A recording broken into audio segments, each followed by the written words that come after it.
Meu nome é Rogério Cordeiro, sou técnico evangelista aqui no Microsoft Brasil. Aqui são meus dados de contato. Para quem quiser me encontrar nas redes sociais, é Rogério C no Twitter, Rogério Cordeiro, vou encontrar muita coisa aí. Link, LinkedIn, Facebook, vocês podem entrar em contato comigo que sempre que possível eu estou respondendo ao pessoal. Tem um blog também no MSDN, falo bastante coisa sobre Azure, muita coisa de programa, como adquirir horas, mas caso vocês quiserem alguma coisa mais técnica, vocês podem mandar e-mail por lá também. Se quiserem anotar o meu e-mail aqui da Microsoft, é rogerioc@microsoft.com. Tá? O tema de hoje aqui, pessoal, eu vou falar para vocês sobre um pouco sobre o Windows Azure Storage, né? Mais sobre o ponto de vista de como que eu faço para construir aplicações que escalam, que eu acho que é o grande desafio de todo desenvolvedor ou quem está pretendendo colocar uma aplicação, criar uma aplicação que precisa ser atendida por várias pessoas ao mesmo tempo. Acredito que deve ser o cenário de todos vocês aqui, certo? Estou enganado? Não, hoje em dia, com esse boom de aplicativos para dispositivos móveis, aplicativos para redes sociais, que é onde a gente está buscando bastante mercado, não é isso? E aí, quando você tem um boom como um exemplo de um caso de sucesso, o próprio Skype, né? O próprio MSDN, o MSN, Messenger, apps que fazem uso dessas ferramentas, o SkyDrive, como é que funciona isso por debaixo dos panos, lá no backstage, para que várias pessoas, milhares de pessoas consigam comunicar com essa estrutura simultaneamente sem ter perda de performance ou você deixar de atender na demanda como for necessária para o tipo de aplicação. Eu não vou focar num tipo de aplicação específica, mas eu vou dar conceitos genéricos que acredito que vocês vão poder utilizar em qualquer desenvolvimento. Seja uma aplicação para web, seja uma aplicação para o mobile, seja uma aplicação desktop, enfim. São alguns insights que eu quero disponibilizar para vocês. Vai estar aqui o material, são vários slides. Eu vou ficar tirando slide, indo para o lado prático, voltando aqui, mostrar alguns insights, algumas dicas para vocês terem como referência que eu acho bacana. Tá? Antes de eu começar a falar aqui para vocês de uma forma mais técnica, quem já viu o storage do Azure? Quem já brincou? Tá, então são 4, 5 pessoas que levantaram a mão. Aqui, acredito que o pessoal que está assistindo o vídeo, alguns também, a maioria não teve a oportunidade de usar o storage. Então eu vou começar com uma introdução que eu acho que eu vou dar uma ênfase maior. Vou pedir paciência ao pessoal, porque achei que não custa reforçar o conceito, né, para quem já conhece. E aí eu vou colocar algumas dicas de performance, boas práticas, que eu acho interessante. Provavelmente, alguns temas que eu vou falar aqui, vocês nunca passaram por isso ainda. Mas então isso aqui vai ser material como referência para que quando vocês forem aplicar alguma coisa relacionada a storage, vocês já tenham isso como material. Ok? Combinado assim? Vamos seguir dessa forma? Bacana. A agenda que eu preparei, pessoal, então, eu tenho alguns objetivos eu vou dar uma introdução no storage, no storage ou armazenamento. Vocês vão ver que dentro do Azure foi traduzido para armazenamento. Então, todo o material que vocês forem procurar em português, o Windows Azure Storage vai estar como Windows Azure Armazenamento em português, tá bom? Então, lá no portal de gerenciamento, se vocês trocarem para português, vai estar como armazenamento. Eu vou colocar alguns elementos de quais são os objetivos que foram atingidos para ter escalabilidade, então, ou seja, como o Condeco mostrou para vocês na General Session, na primeira sessão, a Microsoft ela prezou para alguns elementos que fazem com que a estrutura, a forma que foi criado esse modelo de armazenamento de dados, ela seja aderente à aplicação de vocês e a forma que eu consiga colocar vários conteúdos, vamos chamar assim agora, porque eu estou trabalhando com elementos de conteúdo, seja vídeo, imagem, qualquer tipo de elemento binário, que me dá esse tipo de escalabilidade, ou seja, eu quero estar com o dado no momento que eu preciso, na hora que eu preciso, da melhor forma possível. Tá? Como é que eu faço isso? E aí tem alguns elementos que eu quero colocar que são importantes para vocês saberem como é que é a arquitetura interna dessa história. Tem algumas práticas interessantes que eu quero mostrar para vocês, e aí eu vou na verdade é um brainstorm, né? Eu vou mostrar para vocês um cenário fictício. Aqui foi baseado numa aplicação que foi feita por um pessoal lá da Corpo. É muito mais uma apresentação, não é a aplicação, porque não faz sentido a aplicação aqui, porque executar, vocês verem ela colocando elementos no blob, é uma coisa simples, então teria que ter esse teste para vocês verem as facilidades de você utilizar aquele tipo de arquitetura. Mas é mais o cenário 1, cenário 2, cenário 3, elementos que vocês podem utilizar para cada vez mais evoluir no cenário do desenvolvimento da aplicação utilizando o armazenamento. Ok? Combinado? Então tá bom. Eu vou começar então com essa introdução. Então, de uma forma bastante genérica aqui, o que é esse Windows Storage? Então, é um armazenamento, é um tipo de armazenamento de dados em nuvem. No caso aqui, quem está oferecendo é o Azure, né? Escalável, durável, disponível. Não sei se vocês conseguiram notar na GenoSession que é muito prático você consumir qualquer coisa dentro do portal do Azure.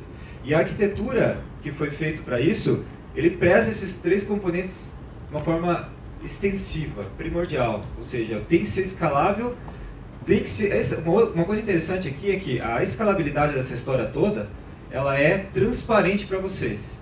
Tá? E eu vou mostrar isso para vocês aqui também, de como que você coloca esse elemento dentro do portal. É básico, né? Para você acessar esse dado é de qualquer lugar.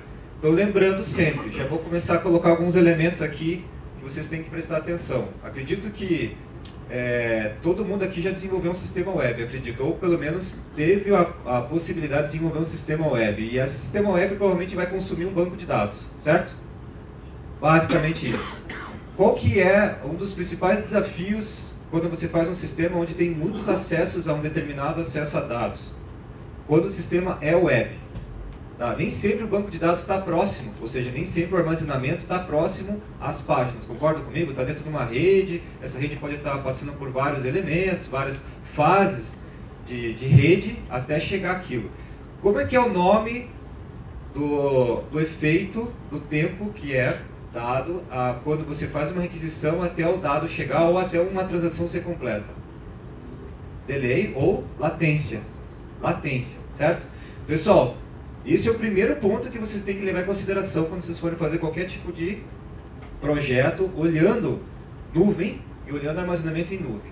Então, existem alguns elementos que eu vou mostrar para vocês também de boas práticas, que a latência ela pode ser drasticamente reduzida se você colocar a arquitetura da maneira onde você acopla os elementos muito próximos. Não estou falando autoacoplamento no sentido de que, aquele exemplo que o Condé colocou, um arquivo no Drive C. É muito fácil, é muito mais rápido você ter um arquivo em memória do que ter um arquivo em vários lugares distantes. Então, a ideia é, no caso da arquitetura do Azure, eu posso fazer com que os elementos da minha solução eles estejam próximos no sentido de o rack que eu estou usando, o data center que eu estou usando, os elementos estão no mesmo data center.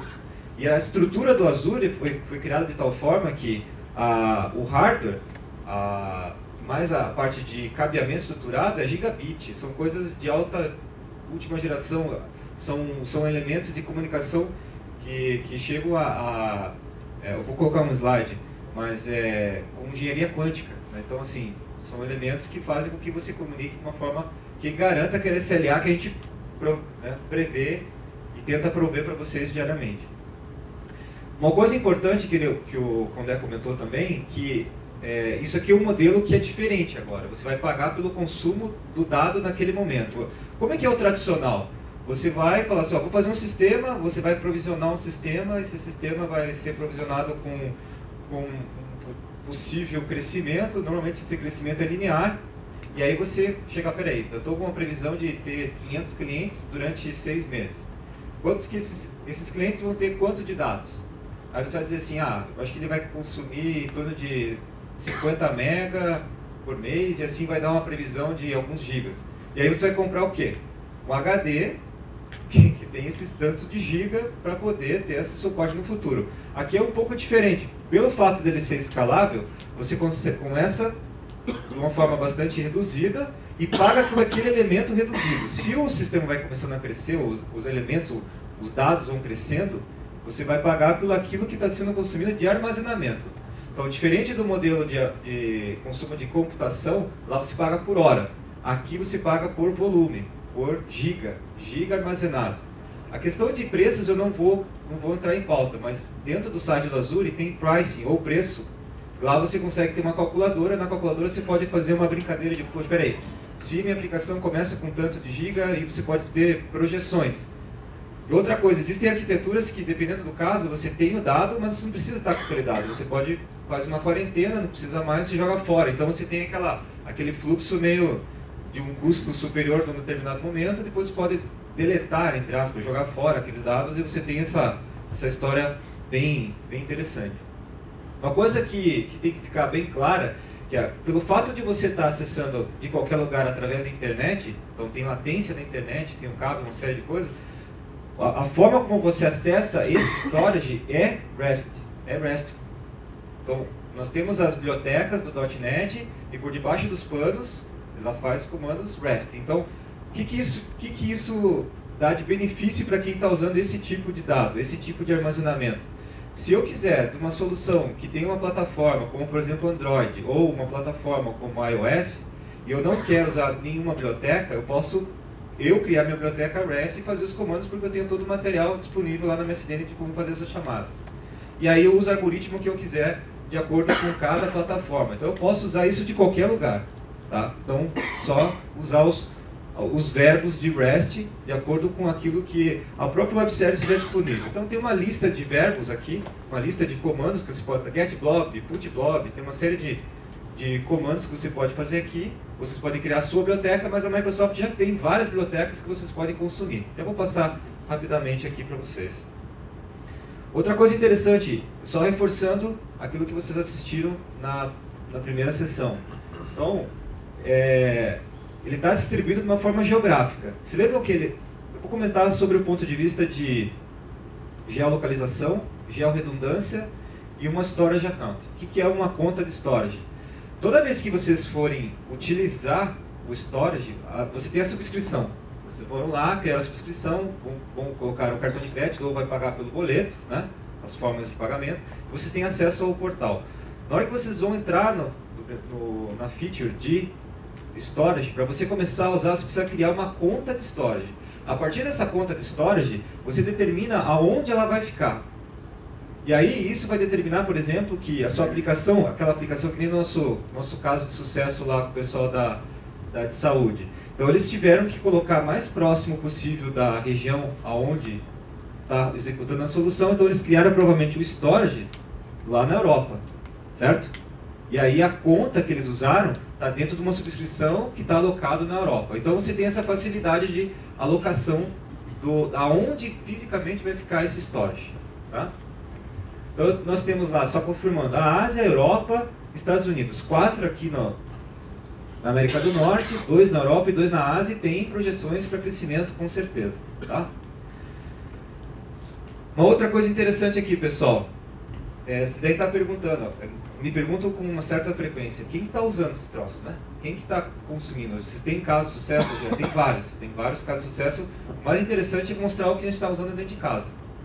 Tá? Dentro de casa, o Xbox, vocês viram o Halo, né? O Halo usa isso. O Xbox usa de uma forma bastante intensiva para gravar tudo aquilo que vocês veem lá de salvo música, a parte do Kinect Collection, a parte de os games, os jogos que vocês salvam, estão tudo lá no Azure. Tá? SkyDrive, ele está usando a estrutura de blob. Já vou explicar para vocês o que é, né? Porque não falei ainda o que é, os elementos dentro do storage. O Bing usa, não sei se vocês perceberam que o Bing, agora vocês têm a opção de vincular, na hora que você entra na página do Bing, você vê que se você está logado no Facebook, aparece lá suas informações. Não sei se vocês já viram isso. Você tem uma integração agora, e aí você pode sugerir, você sabe quem foi que pesquisou, alguém que já passou, então existe uma forma de você acompanhar algum tipo de relação entre uma pesquisa e as redes sociais. Tá? Então o Bing acaba utilizando essa estrutura. Só para simplificar isso, como é que é, pessoal? Como é que está sendo executado? Então, aqui já é uma primeira parte de boas práticas. Tá? Isso aqui foi feito lá pelo um grupo de engenharia da Microsoft para trabalhar com esse real-time Facebook Twitter Search, um engine de injection para fazer essa pesquisa, certo? Eu não vou ficar fazendo pesquisa toda hora lá para saber o que está acontecendo. Então, foi feita uma engine. Essa engine está baseada em máquinas virtuais que vocês viram, mas isso aqui é na plataforma, isso aqui não é máquina virtual na sua essência. Então foi desenvolvido um software que roda na plataforma, certo? Tudo bem? Então são 4 instâncias, que é uma engine de injection, que são os serviços do Azure. Como é que eles fizeram? A cada 15 segundos acontece um update dentro desses dados. Esses dados, pessoal, eles armazenam, né, existem esses posts, esses status posts são colocados dentro de uma estrutura de dados chamado blob, que é o que está dentro do storage do Azure. Tá? Esse é um dos elementos. Então é colocado nesse enorme de uma estrutura de dados. Então tem lá foto, qualquer coisa que vocês fazem, colocam aqui. Então esse é colocado dentro de uma estrutura de blob. Próximo passo, existe dentro dessa estrutura, dessa engine, é feito esse injection. Vai ser anotado tudo que tem de autorização, spam, adult, score, uma série de elementos. Ele vai classificar isso. Né? Essa classificação vai usar um outro elemento do storage. Tá? Eu vou focar, existem 4 elementos dentro do conceito do storage do Azure, que é o blob, table, queue e os drivers. Eu vou focar nos dois, que eu acho que é o mais importante, que é o blob e o table. Existem outras sessões aqui que vão falar sobre queue. Tá? E o drive, nada mais que o nome já está dizendo, é um volume que você monta, faz alguma coisa e ele é volátil se você precisar. Né? Ele é volátil, ou você quiser usar um drive, você pode usar os drives dentro do VM. Aí ele não é volátil, aí ele mantém o estado, certo? Ele vai usar as tabelas para fazer uma indexação bastante forte, certo? E essa indexação, ela é através de um fluxo de queue, que é um outro elemento de dentro da storage. Tá? Aqui vocês vão notar que a documentação, quando foi lançado o storage no Azure, esses 4 elementos eles estavam fortemente sendo falados pela Microsoft. Agora, vocês vão notar que na documentação o queue ele foi redirecionado como uma forma de comunicação entre aplicações altamente desacopladas. Imagina dois tipos de tecnologias que nunca se comunicaram na vida. Mas pelo fato de ser REST, eu posso criar mensageria, certo? E essa mensageria ela pode ser adaptada dos dois lados, pelo fato de você ser HTTP e REST. Aí uma coisa padrão que as duas tecnologias conseguem se comunicar. Então aqui nesse caso, o queue, ela está sendo utilizada para enfileirar a indexação, esse fluxo de gestão, e depois que isso tudo acontece, existe um resultado para dentro do blob, ou seja, depois que ele faz essa indexação, existe um retorno, e a partir daí você tem o resultado lá na pesquisa do Bing. Agora eu pergunto para vocês, pessoal, é complexo isso? É complexo? O que vocês acham? Não, depende, né? O que é complexo? Para mim pode ser, para mim é complexo vir morar em São Paulo, para vocês não é. Eu sou de Curitiba. É relativo, certo? Olha só olha esse dado que eu vou dar para vocês aqui. Teve pico de 40 mil requests por segundo, 2 a 3 bilhões de requests por dia. Sabe quantas pessoas foi necessário para fazer essa arquitetura e desenvolver o software? Quantas? Um desenvolvedor, que conhece um pouco de arquitetura, foi lá, desenvolveu, com 2 meses de design, construiu e implementou em produção. Por que isso? Esses elementos que a gente utilizou aqui, eles têm uma camada de abstração até chegar a esses elementos extremamente produtiva. Tá? Então é fácil de você entender, então assim, não vai ter muito segredo usar isso aqui. Blob, o que é blob? Blob é qualquer coisa, é qualquer binário, é qualquer vídeo, é qualquer arquivo, certo? É aquilo que vocês fazem no dia a dia. Então eu tirei uma foto, vou colocar onde essa foto? Como que o Facebook faz isso? Né? Como é que ele gerencia essa estrutura de imagens? Vídeos, fotos, como o YouTube trabalha com a parte de vídeo nessa história. Então assim, imagine vocês fazendo um elemento, fazendo a mesma estrutura, a mesma arquitetura, só que trabalhando com elementos que estão aderentes a essa escalabilidade. Qual que é a vantagem disso aqui? Já estou adiantando alguns termos, tá? Qual que é a vantagem de usar blob aqui? Porque a maneira como foi feito, cada vez que você cria uma conta, primeiro, ele tem uma autorreplicação interna. Se você quer a gel, você adiciona uma outra, que é a gel, que é aquilo que o Condé mostrou, que se você precisar com que haja um desastre recovery se caso, né, aconteça de cair uma bomba atômica, né, dentro de um dos data centers da Microsoft, ele automaticamente está sendo replicado para outro. Vocês podem, existem alguns padrões, umas boas práticas, que se caso a solução de vocês precisa ser muito alto disponível, além do normal, coisas de alta complexidade, Eu sei que falar isso talvez não faça sentido, porque depende da solução, mas imagine uma solução na área de saúde que fica monitorando o ECG, né? Então é uma coisa bem complexa, talvez pela latência não seja uma solução, mas por que não colocar o resultado disso dentro de um blob que precisa ser acessado em qualquer lugar do mundo de uma forma extremamente rápida para um médico tomar uma decisão, por exemplo, não é isso? E assim por diante. Mercado de bolsas, certo? Uma coisa bastante interessante, mercado de bolsas, não sei se vocês sabiam, existe um SLA, sabe aquele letreiro que fica passando em cima? Sabe que existe um SLA naquilo, né? Quem fornecer aquele tipo de serviço não pode deixar de apresentar menos de 0,3 segundos. Então, quando acontece qualquer variação, aquela informação tem que ser passada rápida. É um SLA deles, certo? Isso que me falaram, né? Talvez tenha mudado, mas isso que eu tinha informação até o momento. Beleza? Isso aqui é um dos exemplos de utilização, a Microsoft usa, existem outros produtos como Microsoft, como o próprio Condé falou, a gente não pode comentar muito porque é uma arquitetura interna, né? Então tem muito exemplo que a gente pode passar, alguns a gente não consegue. Como é que funciona a parte de storage account? Tá? Então, o que está dentro dessa... O que você pode fazer? Então, cada storage account você tem uma espécie de uma limitação de uso. 100 terabytes está bom para vocês? Aí você fala assim, putz, só posso criar? Não, vocês podem criar N user accounts. Na subscrição de vocês pode ter quantos você quiser. Se caso ultrapassar um limite, que isso aqui segundo o que me falaram, não tem uma limitação específica, que ninguém conseguiu até hoje chegar por conta de mapeamento de memória, coisas que foi criada uma estrutura interna, ninguém passou o número máximo de contas até agora. Mas você tem uma boa prática, se caso precisar ultrapassar 100 tera, você cria outra conta e vincula essa nova conta à sua solução. Existe uma forma de autoprovisionamento de contas. Você pode criar via código mesmo, não precisa entrar na administração, fazer. Via código mesmo, você vai lá e cria essa conta é redirecionada e assim por diante, ok? Existem duas chaves independentes, tá? Que elas servem, essa chave tem que ser guardada assim, de uma forma bastante segura, porque essa chave vai dar o acesso a essa conta. Então você cria o nome de uma conta qualquer, você vai ganhar duas chaves, e a chave primária é a que você normalmente usa para poder fazer acesso administrativo nessa conta. Então, só você, como administrador da sua subscrição, tem acesso a essas chaves, ok? Então tem que tomar cuidado com isso. O que mais que eu posso falar aqui para vocês? Ah, tá. A parte de grupo de afinidade. Eu posso fazer com que sempre que eu for criar uma conta, ela esteja sempre dentro de um grupo de afinidade. E esse grupo de afinidade significa o quê? Eu quero que sempre esteja dentro da região norte dos Estados Unidos.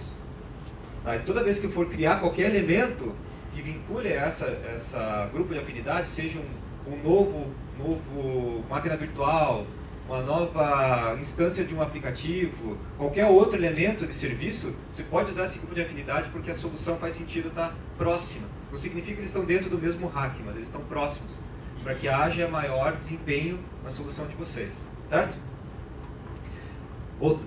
Indo aqui, ó.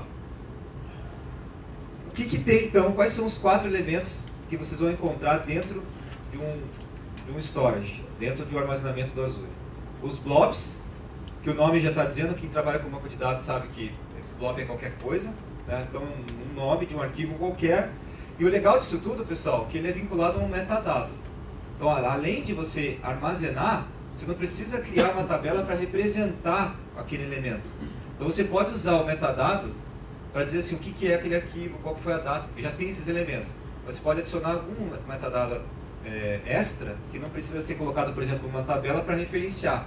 Se caso você precisar de elementos adicionais, que sei lá, são 15, 20 campos para representar alguma coisa que foi feita no blob, aí você usa uma tabela. Mas existe o metadado que pode ajudar você. Você pode fazer query nesse metadado, você pode fazer pesquisa para buscar a informação, certo? Vocês entenderam? Então, não preciso, imagina uma solução básica de, que nem um exemplo aqui, guestbook. Então, uma solução de, você tira uma foto e faz um comentário e manda lá só para registrar o que foi feito. Eu não preciso criar uma tabela, se for necessário, porque assim, o que você precisa? Você precisa do nome da pessoa, quando que foi feito, uma descrição básica. Esse tipo de informação que são bastante simples, pequenas, você pode colocar tudo dentro do metadado do blob. Existe um limite lá, depois a gente ver. Drive, o nome já está dizendo, NTFS, um volume NTFS que você pode montar ele. Tem que tomar cuidado da forma como você vai usar ele. Tá? Ele é baseado em blob, mas você pode usar isso de dentro de uma aplicação dentro do Cloud Computing, dentro do Cloud Services, que é o PaaS do Azure. Dependendo do elemento que você faz, ele é volátil, tá? Toma cuidado com isso. Tá? Às vezes, a maneira como você monta o volume, faz o que você tem que fazer, e depois você pode devolver esse volume, sem problema algum, baseado num blob. Pelo fato de estar dentro do blob, ele é persistido. Mas dependendo dos casos onde você está fazendo, se cai lá a tua máquina virtual no momento que você está fazendo essa montagem no drive, ele vai se perder. Quando que você precisa montar um drive na solução de vocês? Imagina o seguinte, você está migrando uma solução para a nuvem, e lá no meio da solução tem lá um C dois pontos, um D dois pontos, que tem que fazer um log, fazer um cálculo, e ali você não consegue, de uma forma rápida, converter ou migrar esse pedaço do código que usa um autoacoplamento, certo? Precisa do drive. E aí você usa isso aqui para poder adicionar. Quando você olha desenvolvimento focado em nuvem, a minha sugestão é você nunca fazer autoacoplamento. Vocês entendem isso, né? Autoacoplamento é você fazer com que, obrigatoriamente, no momento de instalar uma solução, você dependa de algum elemento que esteja fisicamente na máquina. Um drive C, um drive D, um registry, uma chave de registry, configurações, coisas desse tipo. Tá? Certo? Configurações, interessante vocês também externar para não ter autoacoplamento nessa história. Table. Estrutura de storage estruturado. Isso aqui não é um banco de dados estruturado, tá? Isso aqui, se você comparar, é como se fosse um NoSQL, tá? É um NoSQL. Uma coisa interessante aqui, que eu tenho duas chaves, já vou passar lá. Uma coisa interessante, para você identificar um elemento único dentro dessa tabela, você tem duas chaves. E é isso que vai dizer, que vai determinar que ele é único. Queue é uma forma de mensageria, tá? Onde você pode colocar duas aplicações que são totalmente desacopladas, né? Uma aplicação que está numa plataforma A com a plataforma B, uma solução, sei lá, Microsoft com Linux, através de REST API você faz com que ela consiga se comunicar, né? Isso é uma coisa interessante. Vamos seguir aqui, pessoal. Eu sempre gosto de reforçar isso aqui. Como é que eu começo? Né? Primeira coisa, para eu começar a estudar, para eu começar a implementar, eu preciso criar a conta lá na Azure? Primeira coisa. O que vocês acham? Acho que não, né? Eu vou mostrar aqui para vocês o seguinte, eu já deixei meio que aberto, vou dar um S, que tomara que não tenha nenhum problema aqui.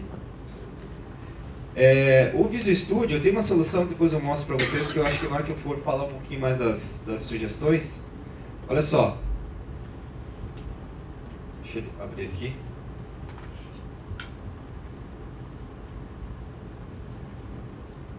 Eu tenho dentro na hora que você instala o Visual Studio, a sequência da instalação, na hora que você vai ver que tem um template de cloud. Você vai clicar pela primeira vez e vai dizer que não tem os tools de cloud. Pode perguntar. Você vai falar um pouco mais do Storage Table? Vou falar depois. Eu queria fazer uma pergunta. Tá bom? Agora não sei porque ele não abriu ainda aqui para mim a interface. Deixa eu só ver aqui. Aqui, ó. Tá? Então, a primeira coisa que eu acho que é importante aqui para quem que tem pouca gente que trabalhou. Quando você instala o Visual Studio, você vai instalar o SDK do Azure. Você tem que instalar o SDK do Azure. O SDK do Azure leva uma série de ferramentas. Uma emulação do próprio Azure e a emulação do Storage. A emulação do Storage, como a apresentação estava mostrando, ela está baseada no SQL. Então, a primeira coisa que eu falo, tomar cuidado na hora de vocês fazerem algum tipo de teste de estresse local, você pode fazer, só para ver algoritmo, você pode fazer uma série para ver se o algoritmo está bacana, mas o verdadeiro o teste, no caso de o uso desses três tipos de modelo de dados, tem que ser feito lá, porque lá é muito mais performático do que as máquinas virtuais que vocês estão criando aqui. Concorda comigo? Então, talvez o ambiente não chega muito próximo daquilo que vocês vão encontrar lá. Então, aqui é legal, você vai emular, você vai ver se funciona, o algoritmo está bacana, você vai ver que tem uma certa performance, porém, você não vai ter exatamente o resultado do que você vai ter usando lá. Então, sempre lembrando, eu não preciso ter uma conta de storage para poder começar a desenvolver para storage. Faço tudo local. Isso aqui, por debaixo dos panos, é um SQL Server Express. Tá? Então ele cria umas tabelas e tudo mais, você pode fazer query lá, entra lá e consegue ver o que ele está fazendo. Okay? Blob, Table e Queue. Desculpa, o contrário, Queue e Table. Né? E aqui dentro, ele está rodando, né, faz um loopback com uma determinada porta. Beleza? Tá certo? Dentro do Visual Studio, eu vou abrir aqui. Vou pegar esse, vamos ver se esse aqui já está. Dentro do Visual Studio, o Visual Studio tem umas ferramentas que fazem que eu consiga entrar até lá. Tá? Então eu consigo ver o que tem nos blobs. Acredito eu ver se eu ontem para hoje. Então lá. Não sei se eu tenho alguma coisa no guestbook. Olha lá. Existem outras ferramentas que foram desenvolvidas para você fazer como se fosse um Explorer, né? Explorer daquilo que tem lá no storage. Então você quer ver o que tem no blob, o que tem dentro da fila, o que tem dentro do table, você consegue manusear. Então o Visual Studio já te dá isso. Tá? Então, por exemplo, da table, vamos ver se eu tenho alguma coisa aqui. De ontem para hoje fiz algumas brincadeiras. Vamos ver se ele manteve para mim aqui na estrutura. Isso aqui é, ó, eu criei uma estrutura de sessões. Aquilo provavelmente eu não tenho nada, mas se eu tivesse... Vamos ver se eu tenho alguma entrada aqui no guestbook. Olha lá, eu fiz uma entrada de guestbook, fiz um teste qualquer. Foi uma solução que já está dentro do Training Kit. Nossa, demora que está acontecendo aqui, peraí.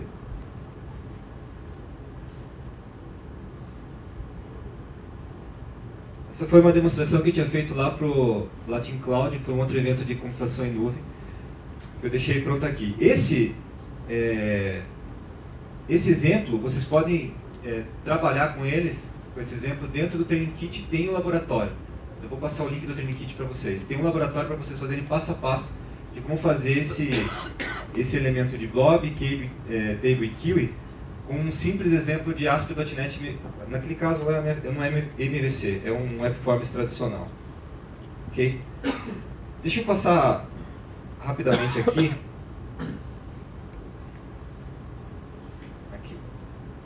Tá, esse aqui é uma conta que eu já estava usando, tudo bem. Então, você se loga dentro do portal. Então vamos começar a entender como é que você cria dentro da estrutura da sua conta de subscrição uma conta de storage. Eu estou colocando eu fiz de propósito, eu podia estar usando aqui em português, mas vocês vão notar que a maioria da documentação que vocês vão encontrar no SDN está em inglês. Não sei se vocês perceberam já isso. No SDN muito material está vindo em inglês. Então são esses termos que vocês vão encontrar lá. Então eu prefiro fazer em inglês para vocês ficarem mais familiarizados com o conteúdo também. Eu já deixei pronto aqui uma conta, mas eu vou mostrar para vocês como é que é simples criar uma conta. New, Storage, só tem a opção de Quick. Você vai dar um nome para ele. Aqui no caso vou dar um...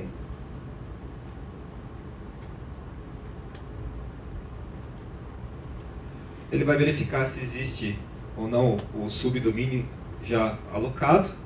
Não tem. Você lembra da região de afinidade? Eu já tinha criado uma região, tá vendo aqui, ó? Esse RHCTS, Rogério, iniciais do meu nome.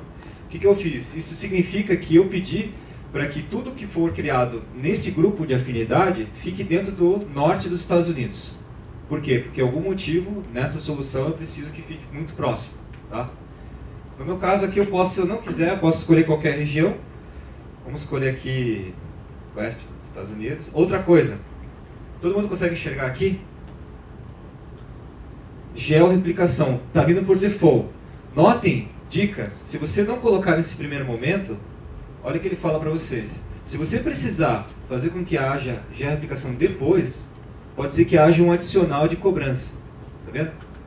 Existe uma cobrança adicional se for necessário.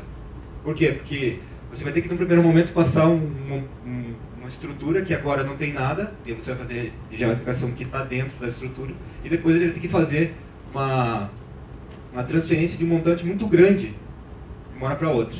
E aí pode ser que tenha um adicional de custo. Então é legal manter, já que está aqui, você mantém o georreplicação. A hora que você faz isso, você está criando a primeira conta sua, né, em cima de georreplicação. Outra coisa que eu quero mostrar para vocês. Toda vez que vocês forem começar a usar, deixa ele criar lá e vou mostrar como que já está pronto. Primeira dica. Habilitem, num primeiro momento, toda a parte de monitoramento dessa estrutura, para saber se vocês estão cometendo algum erro relacionado a inserir, excluir, se está tendo algum conflito. Eu tenho várias KPIs aqui dentro que eu posso monitorar. Olha só, eu só peguei algumas.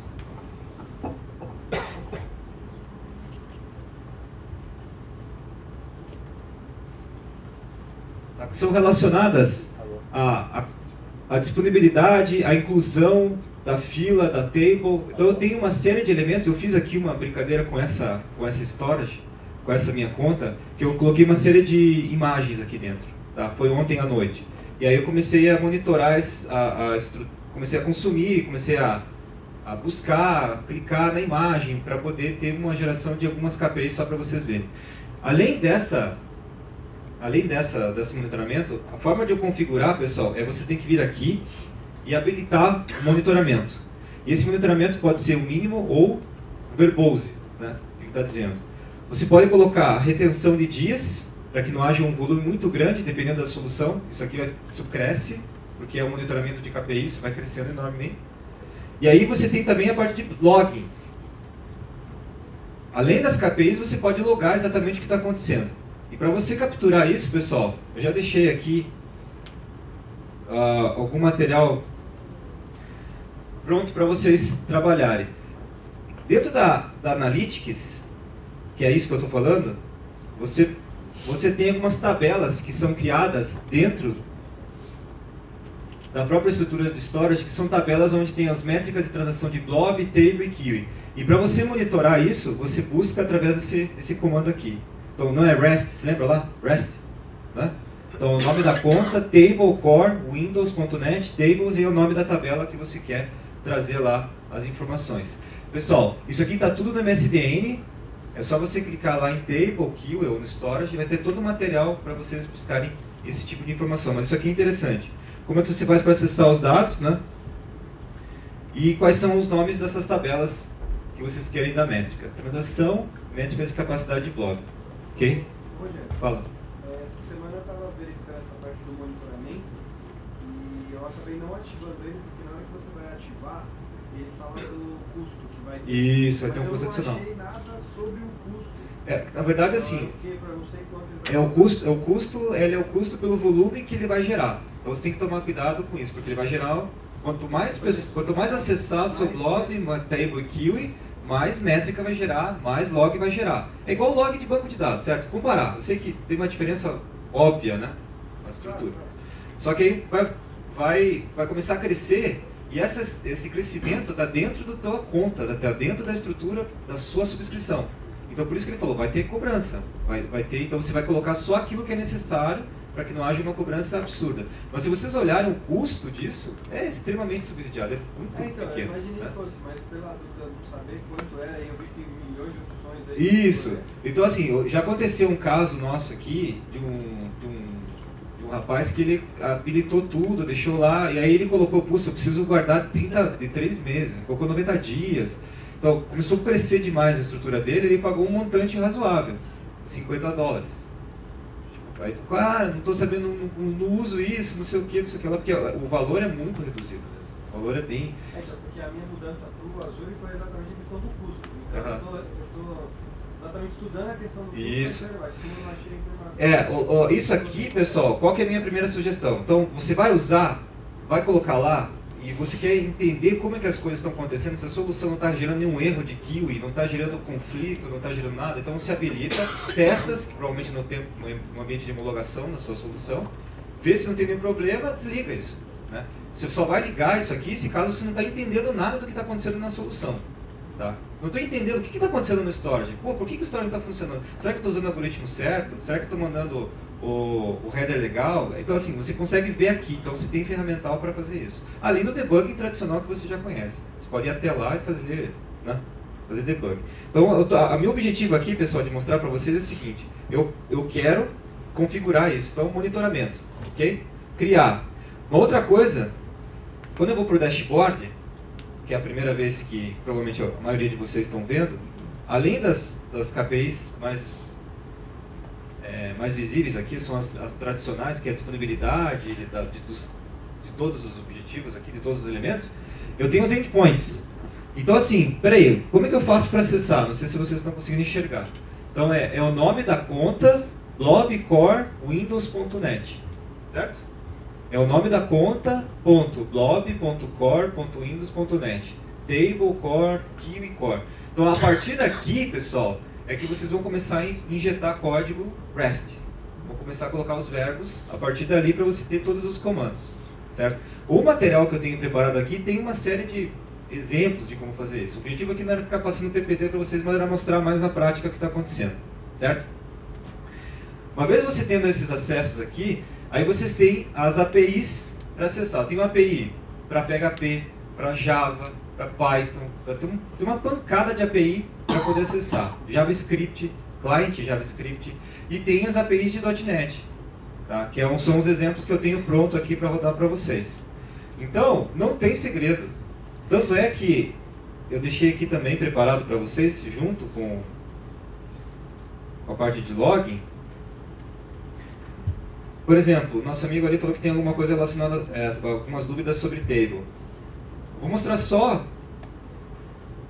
como ele funciona aqui e depois vou mostrar como que seria acesso à table, né, através de código.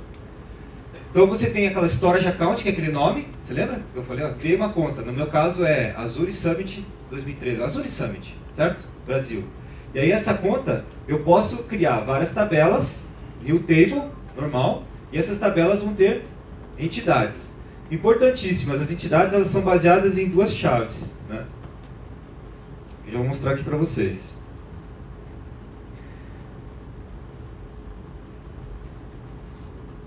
Aqui está exatamente como que a gente fez o setup da conta, aqui as propriedades lá para você adicionar dentro do teu projeto. Toda vez que você cria um projeto, ele automaticamente faz isso para você local, ele não precisa configurar. Quando você vai configurar para poder colocar para a nuvem, aí você entra, ele vai abrir o pop-up para vocês colocarem os dados de acesso ao Azure.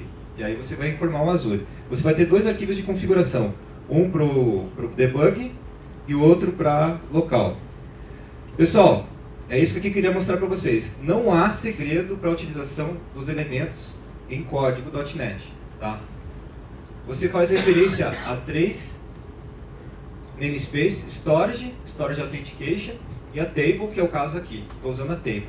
E a partir daí, o que você vai fazer? Você vai criar uma instância de um elemento de conta, vai passar as configurações que você colocou no webconfig, provavelmente, né? É como se fosse uma string de conexão. Você vai ver que é bem semelhante a uma string de conexão. E a partir dali, você vai começar a executar comandos, vai abrir a conta e vai começar a criar comandos do tipo, quero criar uma tabela nova. Table client, create, cloud table, e depois você vai lá e dá o nome, e pede a referência. Executa se não existir. Uma outra coisa, pessoal, já uma dica, está no material que eu vou deixar para vocês. O pessoal tem feito o quê? Copia esse código e coloca o código da maneira como está aqui. Me diga uma coisa, pessoal. É fácil, né? Create if not exist, certo? Eu não estou precisando por criar código e coisas escaláveis que não façam chamadas desnecessárias? Sim, certo?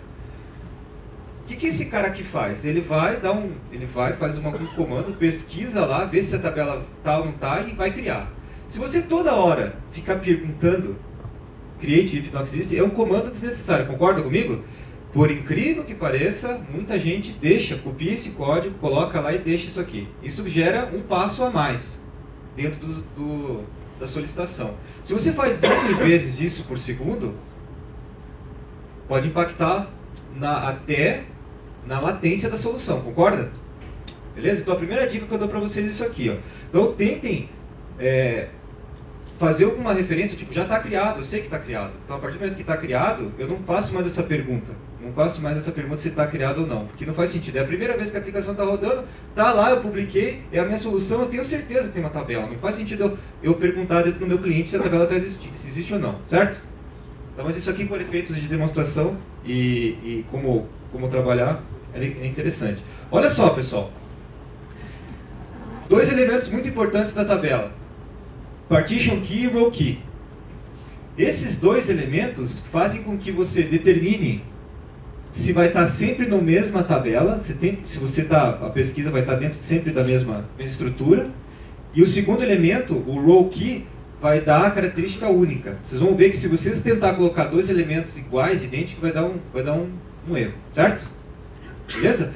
Então não é banco de dados estruturado, é um NoSQL. E aí, uma outra coisa interessante é que você pode colocar, ele não tem esquema. Você pode alterar o esquema a hora que você precisar.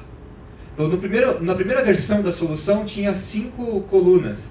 Se na segunda precisa de umas 2 colunas adicionais, as anteriores elas não vão impactar. Não tem não há necessidade de implantar algum dado ali dentro, como você faz referência com o banco de dados estruturado, que não pode ser nulo. Você lembra?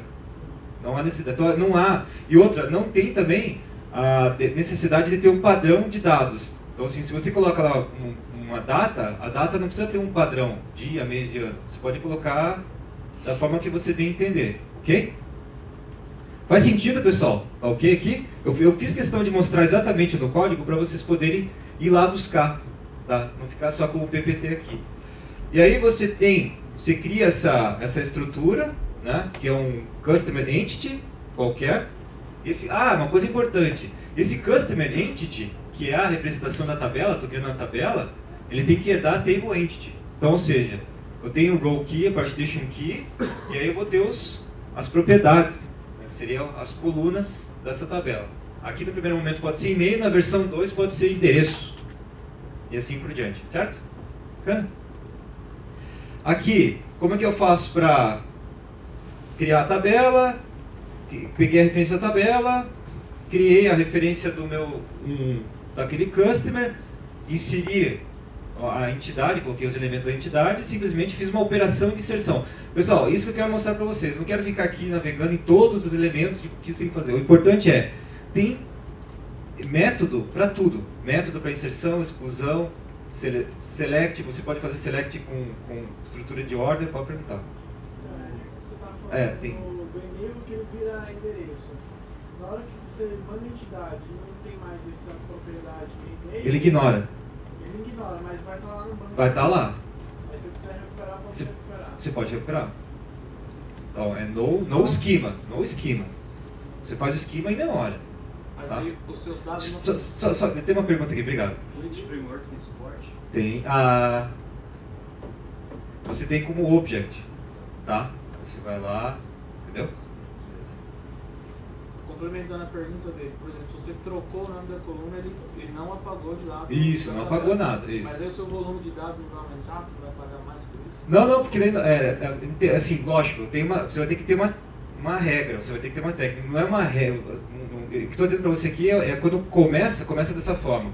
Mas é interessante, depois que você vai evoluindo a sua aplicação, é que, peraí, essa versão tem uma coluna que eu nunca mais vou usar. Pode ser que você tenha que fazer limpezas com uma certa frequência, porque a evolução da tua aplicação, ela pede para que você não tenha mais noção de ter sentido. É porque talvez para compatibilidade de versões anteriores você tem que manter aquela coluna antiga, tá?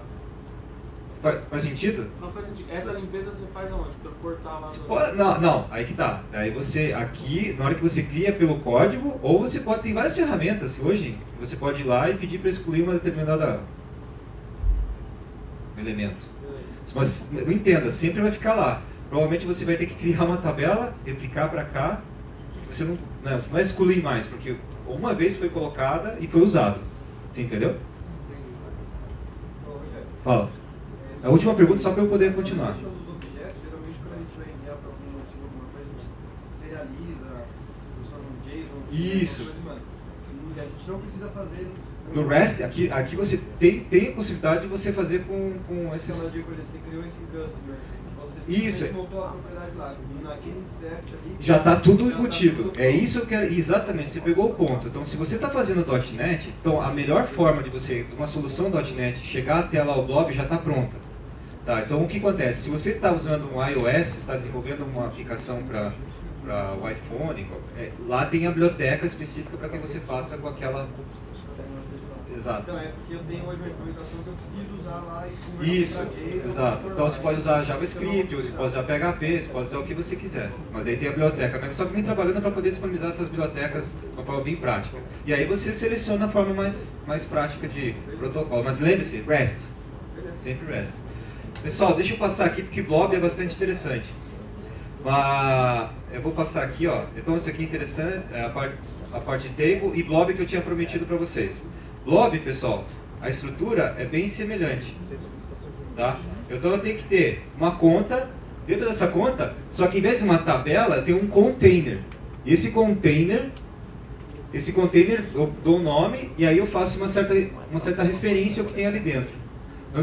Não significa que pelo nome do container está escrito pictures, eu só vou colocar figuras. Eu posso colocar qualquer coisa aqui. Vocês entenderam? Qualquer coisa mesmo. Um binário qualquer. E aí você determina como vocês vão trabalhar.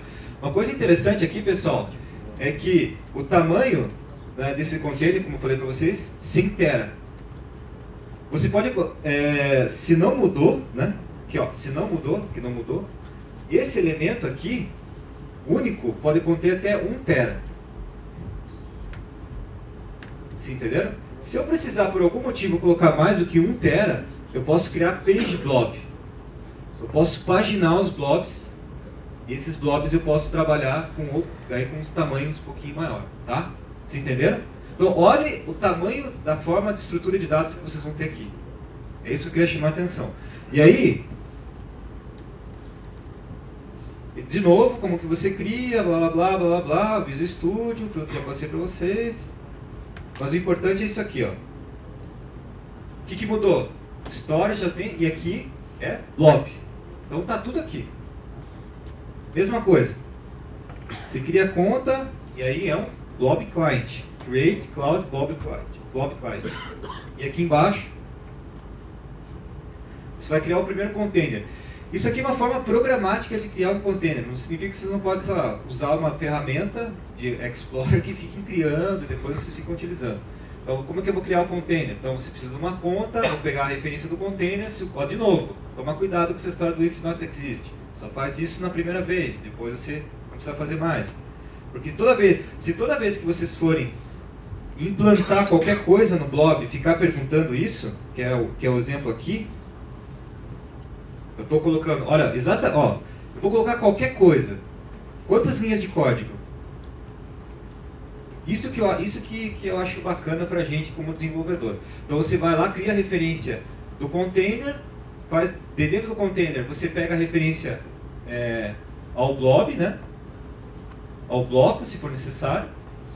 Pega o file stream, que isso aqui é .NET, é tratamento de elemento de qualquer arquivo. Pega o meu arquivo e faço um upload from stream.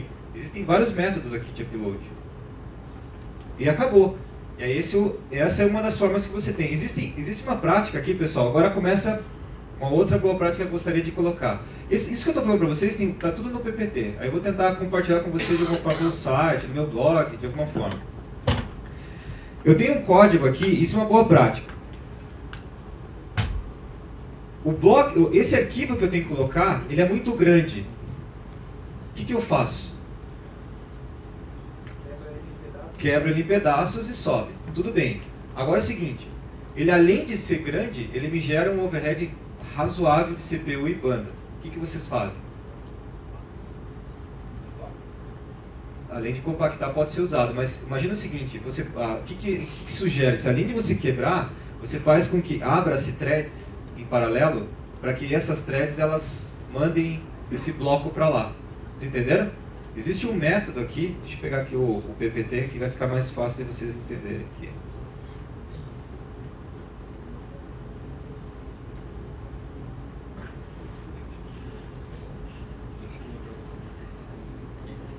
Aqui, ó. Trava a máquina, resolve o arquivo, isso é bom. Ó. Então, só para vocês terem uma noção de como é que vocês fariam isso de uma forma programática. Então, você tem que subir um vídeo, um filme de 10 GB. Então, você tem lá o blob, certo? Primeira coisa, né? O nome do blob. Se quebra, sugestão, vamos quebrar. Existem N algoritmos aí de padrão, se quebra os blocos. E aí você vai executar exatamente este método, put blob. Existe um método chamado put block. Você dá o nome do bloco e o tamanho do pix, e assim vai. E aí ele vai fazendo isso de uma forma constante, certo? Até o final. E uma coisa bastante que não dá para deixar de fazer. Se você fizer isso e não executar esse método aqui, ó, block list, então, ele não fecha lá no bloco, ele não vai fechar lá dentro do blob essa estrutura, tá bom? Isso é uma prática. Só que além dessa prática, é interessante você ter várias threads trabalhando para que isso aconteça. Existe uma outra forma, entendeu? Isso aqui é importantíssimo, tá? Benefício.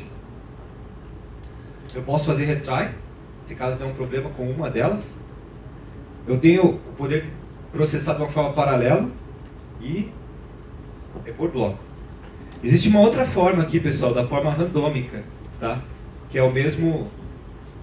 Como é que ele faz? Então, se create my blob, você especifica o tamanho, você fixa o tamanho da página e começa com operações randômicas. Tá vendo? Tá? Para vocês trabalharem com... Existem vários exemplos, pessoal, de como fazer esse tipo de coisa. O que mais? Uma outra coisa interessante aqui, pessoal, que é uma boa prática, eu já vi necessidade de negócio, de mercado mesmo. Imagina assim, vamos dar um exemplo. Eu sou editor de uma revista. E a minha revista, ela é uma imagem, praticamente, certo? Eu vou publicar ela para que as pessoas assistam um vídeo, vejam esse PDF, sei lá. Foi a estrutura que a gente imaginou. Só que assim, ele só vai acessar se ele tiver direito de acessar porque ele pagou para acessar aquele conteúdo, concorda? De alguma forma ele tem que ter acesso. Então existe a feature de Shared Access Signature, ou seja, assinatura de acesso compartilhada, que eu gero uma chave. Essa chave, ela tem os parâmetros, ela determina, por exemplo, o tempo, quanto tempo eu posso acessar aquele arquivo. Então eu posso dar o dia que inicia, o dia que termina, se é a hora, e dou acesso para o cliente através de um serviço. O que acontece? Então, a arquitetura disso tudo, o que significa? Então, o meu cliente pinga no meu serviço, eu digo assim, me dá o arquivo. Peraí, você tem acesso a esse arquivo? Você já pagou para acessar esse arquivo? Tá, você pagou, tá tudo certo. Então eu vou criar para você uma URL com uma chave que permite aquele direito, ou de leitura, ou não. Eu posso ter até direitos de mudança, deletar, alterar, coisa desse tipo, ok? Interessante que eu posso colocar períodos bastante curtos e usar policy para esse tipo de ação. Tem alguns exemplos aqui, ó, de como isso aconteceria, tá? Então, olha só. Então, isso aqui seria, ó, este blob, blá, blá, blá, blá, pix, imagem, que é aquela minha estrutura de a conta. Essa storage account, ela é privada, ninguém acessa. Se você dar um ping nela, não vai acontecer. Não vou acessar. Não vai me dar nem acesso. Não adianta fazer comando REST que ele não vai dar. E aí mas peraí, eu quero que ele acesse. Então eu dou isso aqui para ele. Eu retorno, então ele me solicita aquela imagem e eu dou dizendo assim, olha, ele tem do dia tal ao dia tal para acessar e a minha assinatura é essa aqui. Certo? Existem outras formas de você trabalhar com essa assinatura. Tem a policy e a forma de criptografia, né? Deixa eu lá. Só recapitulando aqui cada um dos elementos que ele tem. Rogério, você sabe responder no caso de uma URL assinada no período de expiração? Um exemplo de um vídeo. Você está assistindo um vídeo e ele está fazendo stream. Se eu der a URL para o cara de, sei lá, 10 segundos, depois que ele já pegou, ele continuaria fazendo o download? Não, ele vai ter 10 segundos acesso, ele vai, daqui a pouco... Se o player continuar fazendo requisição... Ele vai requisitar, ele vai cortar. A não ser que ele já tenha, se for um blocão, imagina que eu estou baixando um arquivo, pegou. Ele vai deixar... Não. É aquilo só, ele é acesso. notem, aquilo ali é de acesso, é a primeira vez. Você vai me deixar acessar? Se naquele momento que eu acessei eu estou consumindo o conteúdo, está baixando, ele vai deixar você terminar. Mesmo se o URL exato. Você entendeu? É bom e importante. Mas dá para fazer os testes, é bom testar porque a Microsoft ela vive colocando elementos que pode ser que fala assim, não, eu quero que não corte, que não corte. É bom. Cara, isso aqui, você não tem noção da quantidade de mudanças que acontecem de acordo com a necessidade de mercado. A gente, como desenvolvedor, a maioria das coisas que aconteceram de mudança foi porque a gente pediu. Nós pedimos. Eu quero, tá faltando isso, tá faltando uma série de coisas. Pessoal, nosso tempo acabou. Eu quero deixar algumas mensagens para vocês aqui. Eu deixei preparado um material, tem 69 slides aqui. Esses slides, eles passam por toda a parte básica disso tudo, de tabela que eu falei para vocês, que eu mudei um pouco a maneira de fazer, não quis fazer com a parte de, sei lá, ficar mostrando PPT, quis mostrar molhando um pouquinho essa história, só um momentinho, tá? A partir daqui eu tenho os drivers, como acessar drivers. Aqui tem alguns elementos que são objetivos de o que tem lá por debaixo dos panos. Se for interessante para vocês saberem o que tem debaixo dos panos lá, dentro do storage, de como é que funciona essa estrutura. Só para vocês terem uma noção. Já viram falar no Quantum 10 Network? Quântica. O troço lá é bem interessante. Já viram falar nisso? Alguém já viu falar? Não. É engenharia quântica aqui. Tá? Então, blocking, se tem load balance, tem uma série de elementos que eu acho que se faz sentido para que na solução de vocês precisem saber aqui o material. Então, são coisas que a gente separou para que vocês tenham como referência. Então, número de transações, perguntar, pô, peraí, quantas transações eu consigo fazer? Tem algum benchmark? Tem alguma coisa? Olha só, acima de 20 mil entidades, mensagens por segundo. Tá? Você entendeu? Então, se vocês precisarem desse tipo de informação, está aqui no material. Tá? Partição, como é que seria single queue, partição das tabelas, como que funciona, o tamanho, quantidade. Né?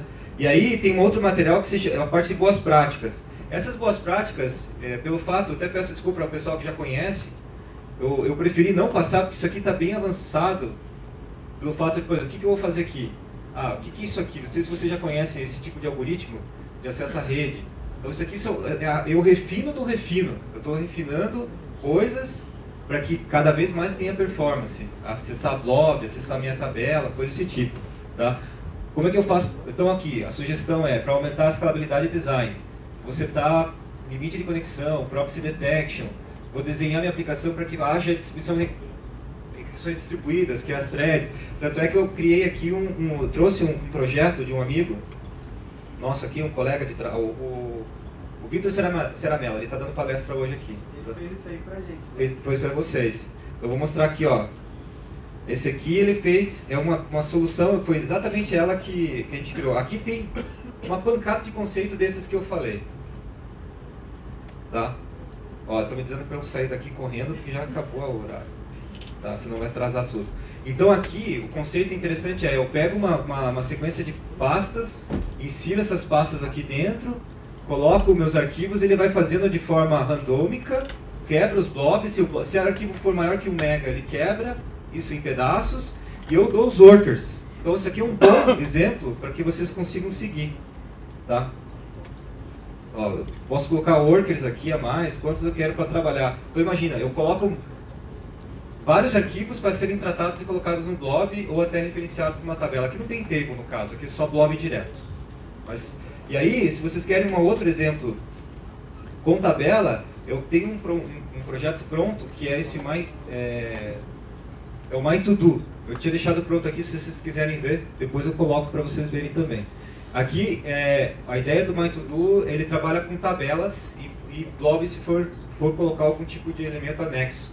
E ali tem umas boas práticas bastante interessantes ali que pode ser utilizado.